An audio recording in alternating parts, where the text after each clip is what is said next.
그래서 하나님께서는 이제 유다 백성들의 그 심판이요 확정이 되었습니다. 그래서 확정이 됐기 때문에 공포를 해라. 그렇게 말씀하시면서 이제 9절에 보면요. 9절에 여호와의 말씀이니라. 그날에 왕과 지도자들은 낙심할 것이며 제사장들은 놀랄 것이며 선지자들은 깜짝 놀라리라. 그때에 마침내 그 재앙이 닥쳤을 때에 지도자들, 왕, 제사장들, 선지자들 다 깜짝 놀라는 것입니다.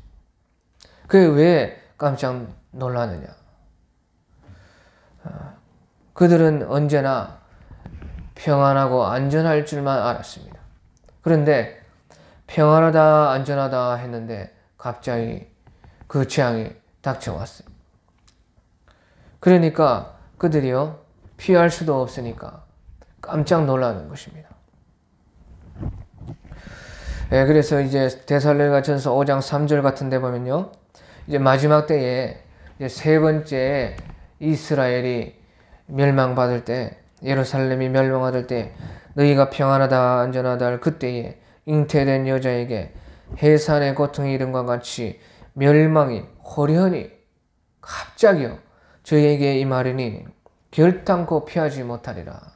그래, 자기들은 평안하다 안전하다 이렇게 생각했는데요, 갑자기 잉태된 여자에게 해산의 고통이 호련히 와가지고 오는 것 같지요. 깜짝 놀란다는 것이에요. 또 피할 수가 없습니다. 너무 갑자기 오기 때문에 피할 수가 없기 때문에 이 왕들과 지도자들, 제사장들, 선지자들은 깜짝 놀라는 것입니다.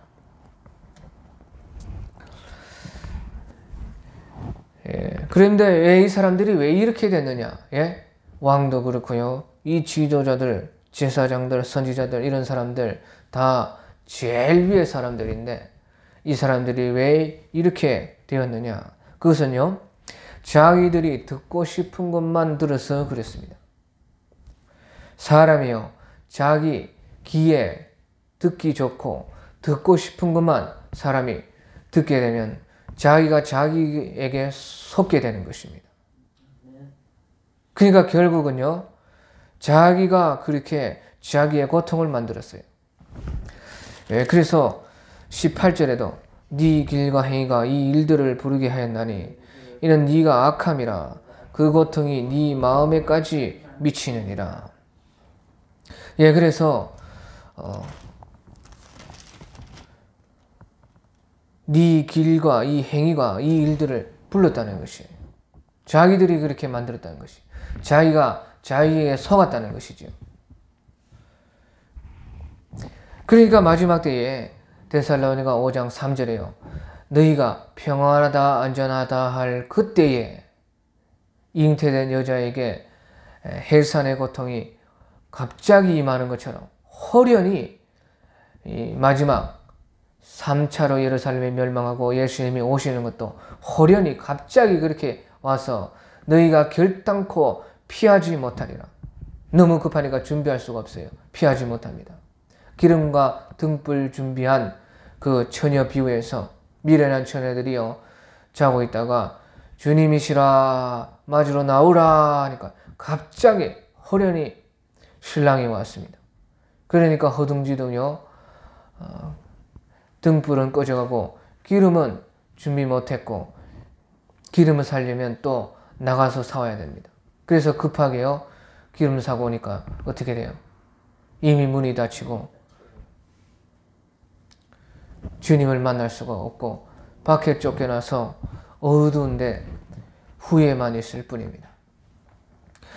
그와 같이요 이 사람들도 그때에 거짓 선지자들이 많이 있었습니다. 여기에는 제사장들요 거짓 선지자들 깜짝 놀라리라. 이런 사람들은 다 거짓 제사장이요 거짓 선지자들입니다. 요 앞에 보면 참목자라고 제가 붙여놨는데 참목자는 예수님이신데 우리 예수님을 온전하게 믿고 사랑하고 전파하는 사람이요 제사장, 선지자, 참 제사장, 참 선지자와 같은데, 거짓 제사장들, 선지자들은요, 사람들이 귀에 좋은 소리만 하는 것입니다. 또 사람들이 그것을 원하고 바라니까요, 어떻게 합니까? 듣기 좋은 것만 계속 말한다고 말이에요. 평안하다, 안전하다, 괜찮다, 다 잘 된다, 걱정하지 마라. 우리 하나님은 선하신 하나님이다. 그래서 회개가 없이도 다 용서해준다. 회개하지 않았는데 하나님 다 좋다, 용서한다. 어차피 사람은 다 연약하고, 어차피 사람들은 전부 다 다 죄인 아니냐, 그렇게 하면서요, 중생 없는 구원, 중생하지 않았는데 성령으로, 물과 성령으로 거듭나지 않고 성령의 그 따르는 생명의 성령의 법, 예수님의 한 계명을 지키는 그 계명 생활도 없는데 구원받았다, 다 구원된다, 모든 사람 하나님은 긍휼이 풍성해서 어떤 사람도 다 구원하신다, 그렇게 소리만 하는 것이, 그 전쟁도 없을 것이고 평안하다, 안전하다. 그게 거짓 선지자들, 거짓 제사장들, 그런 사람들이요, 말세는 이때는요, 예루살렘이 1차로 멸망받을 때입니다. 1차로 멸망받을 이때에도 그런 사람이요, 너무 많아지. 그러니까 진실된 제사장, 진실된 선지자들은 다 극히 적고, 거짓 제사장들, 거짓 선지자들이 세상에 판을 치는 것이고, 사람들은 다 그런 사람들의 말만 듣기를 원하고, 자기들이 다 듣기를 원하고 그런 사람들만 따라갑니다. 그러니까 어떻게 돼요? 자기 귀에 즐거운 소리, 듣고 싶은 것만 듣는 것이, 자꾸 듣고 싶은 것만. 참 제사장과 참 선지자들의 말은 듣지 않고, 그러니까 어떻게 됩니까? 자기 스스로 속게 되는 것이. 그러니까 이분들도, 이 왕들과 지도자들과 제사장들과 선지자들도요, 자기에게 속아서 깜짝 놀랐다는 것이. 그러니까 보시오, 10절에요. 내가 이르다는 말은 이 사람들이요, 자기들이, 왕과 지도자들과 제사장들과 이 거짓 선지자들이요, 자기들이 내가 이르되 슬프도소이다 주 여호와여, 주께서 진실로 이 백성과 예루살렘을 크게 속이셨나이다. 이르시기를 너희에게 평강이 있으리라 하시더니 칼이 생명에 이르렀나이다. 보시죠. 자기들이요, 자기 스스로 속아놓고 하나님께서 우리를 속였다, 그렇게 한다는 것이. 그러니까 보시오, 끝까지요, 자기들이 자기를 속여놓고 하는 말이, 끝에서도 하는 말이, 하나님이 우리를 속였다는 것이. 왜? 하나님이요, 평강이 있으리라, 평강이 있으리라 그렇게 하시더니 칼이 생명에 미쳤나이다. 그러니까 자기들이 평강이 있으리라, 평강이 있으리라 하는 그 말만 좋아서 쫓아다니다가 참 선지자들이 칼이 생명에 이제 미치리라, 너희들이 칼에 죽으리라 그렇게 말해도 기닫고 안 듣고 있다가 마지막에 가서는요, 하나님 평강이 있으리라 그렇게 했다는 것이. 하나님은 칼이 이제 네 목에 붙어 있다, 그렇게 도끼가 나무 뿌리에 놓여 있다, 이렇게 말씀하셨는데, 이 사람들은 평강이 있으리라 하는 그 말만 듣고서는요, 거짓 선지자의 말만 듣고는 사람의 말, 하나님의 말이 아니고 사람의 말을 자기가 듣고는 하나님이 평강이 있으리라 그렇게 했다는 것이에요. 그런데 실상은 무엇입니까? 칼이 생명에 미쳐서 이제 멸망을 받게 되었다 하는 것이. 그래서요, 우리도 이런 참 세상이 어지럽고 참 이 세계가 전체로 타락으로 들어갈 이런 때에, 멸망의 조짐에 이르렀을 때에 참 우리 기를 씻어야 돼. 기를.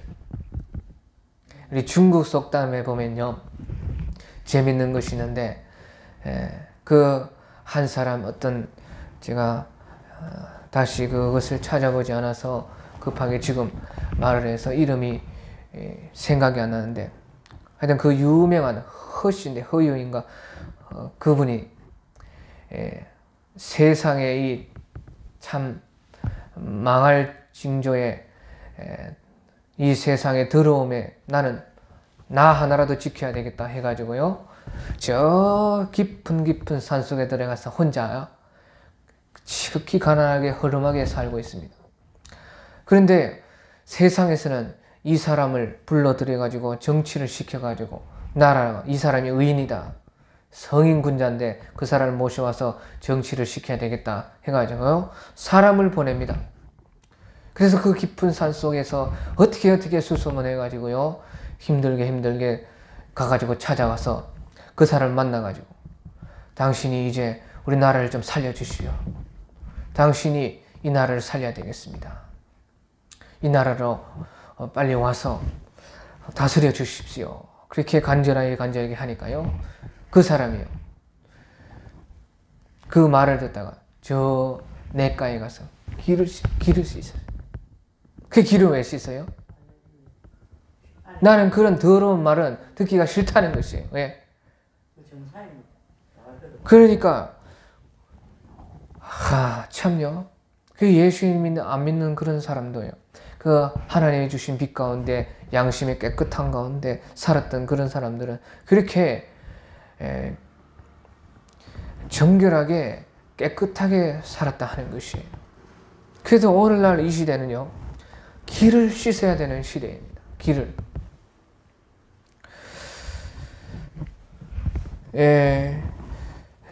그래서요, 이제 그런데 그때에 11절에 보면 그때의 백성과 예루살렘에 전할 자가 있어서 뜨거운 바람이 광야에 있는 헐벗은 산에서 내 딸 백성에 불어온다 하리라. 이는 키질하기 위함도 아니요 정결하게 함도 아니요. 12절 이보다 더 강한 바람이 나를 위하여 오르니 이제 내가 그들에게 심판을 행할 것이라. 심판의 바람이 온다는 것이, 무서운 뜨거운 바람요, 성령께서 오셔서 우리를 따스하게 산들산들하게 평강으로 우리에게 좋게 오시는 그런 성령의 바람이 아니고요, 뜨거운 무서운 광야의 그 모래 폭풍의 바람, 강한 바람이 오는데 그것은 무슨 바람이냐? 키질하기 위함도 아니고요, 키질하기 위함이다 하는 것은 무슨 말이냐요? 키질은 왜 합니까요? 우리가 옛날에는요, 우리 할머니도 키질을 합니다.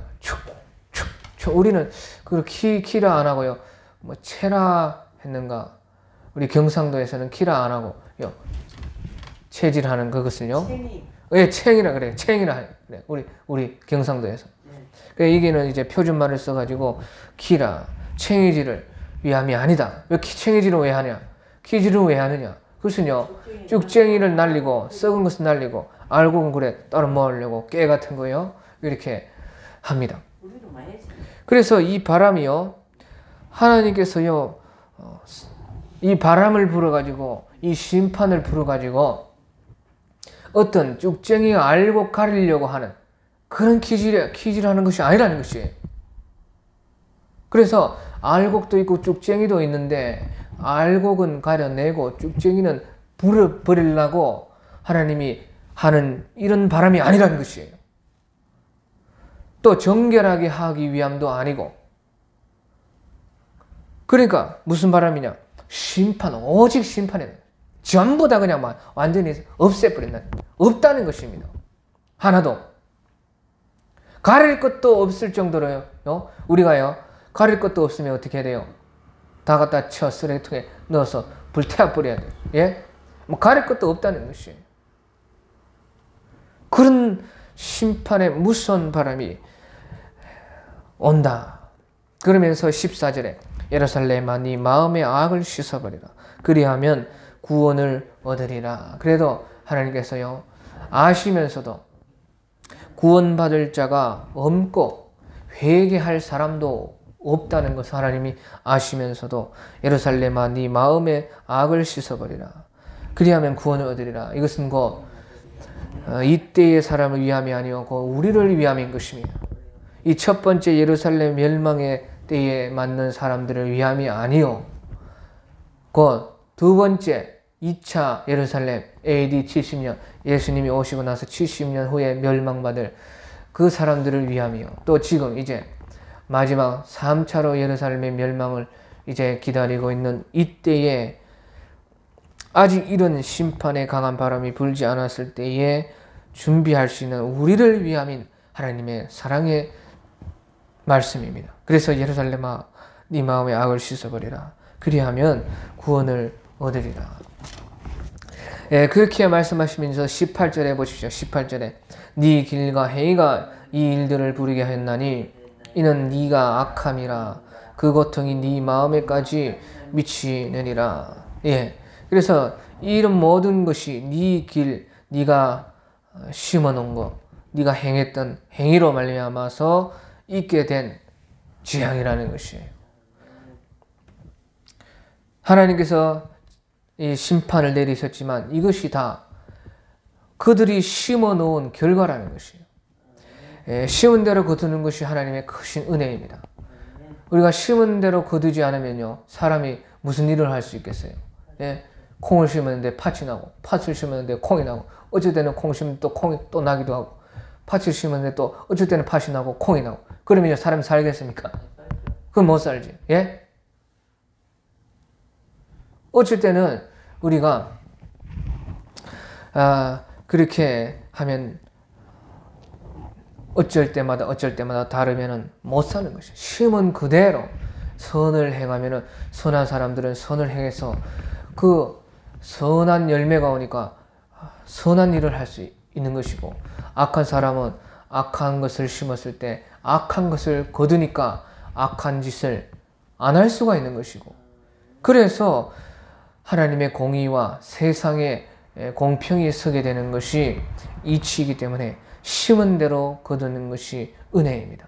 그렇지 않으면요, 뭐 전부 다 복권 같은 인생만 살게요? 그렇지 않습니다. 그렇지 않다는 것이에요. 심은 대로 거두는 것이 참 은혜라는 뜻입니다. 그런데 이 이스라엘 백성들은 그 길과 행위가 이 일들을 불렀나니 이는 네가 악함이라 고통이 네 마음에까지 미치느니라 하면서 그들이 악을 행하면은 악의 심판이 불행이 온다는 것을 알면서도요, 악을 심었기 때문에 고통이 마음에까지 이르는 그런 열매를 그들이 거두게 되었다. 자, 그러면서 이제 마지막에요, 19절을 보면요, 슬프고 아프다 내 마음속이 아프고 내 마음이 답답하여 잠잠할 수 없으니 이는 나의 심령이 나팔 소리와 전쟁의 경보를 들음이루라. 예, 이것은요 예레미야 선지자가 슬퍼하고 탄식하는 것입니다. 예레미야 선지자가 하나님의 이 말씀을 다 받으면서 자기 민족의 아픔을 보여요. 그 하나님께서요 이렇게 이 나라를 위해서 우는 사람들, 그런 사람들을 찾으세요.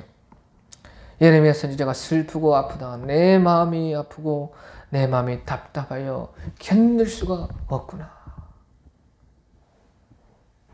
그래 보십시오. 자기 나라가 이렇게 망한다는데 자기 나라에 대고 이런 하나님의 말씀을 전할 수밖에 없는 그 선지자의 심령은 어떠하겠느냐 그 말이에요.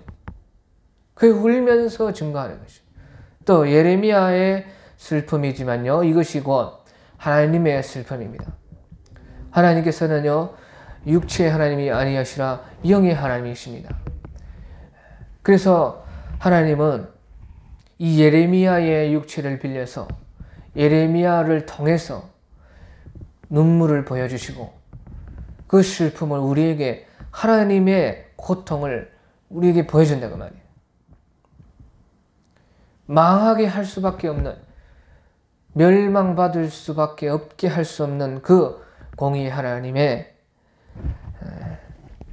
하나님이면서도 사랑의 하나님이신 그 슬픔과 눈물이요 예레미야를 선지자를 통해서 나오는 것이에요. 이것이 하나님의 마음인데,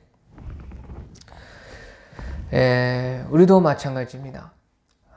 다른 사람을 책망하거나 나라를 대해서 비판을 하거나 꼭 말을 할 때가 있지요. 그럴 때는요, 한번 우리가 생각을 해봐야 돼요. 내가 눈물을 머금고 이렇게 말을 하는 것인가? 그냥 내 분노로요, 내 의의를 가지고 내 어떤 나의 소리를 가지고 하는 소리인지, 정녕 내 속에요 하나님의 이 슬픔이 있어서, 하나님의 눈물이 있어서 책망할 수밖에 없는, 그렇기 때문에 책망을 하는 것인지 우리가 돌이켜봐야 돼요. 사람들이요, 이것을 얻기 때문에 많은 사람들이 그저 책망만 하다가 책망이 사랑의 책망이 아니고 눈물의 책망이, 책망의 책망, 비판을 위한 비판을 하다가 많은 사람을 잃어버리고 마침내 다 서로가 고통하게 되는 그런 일이 교회에서도 많이 있고, 이 나라를 지금 보십시오. 유튜브 같은데 보십시오.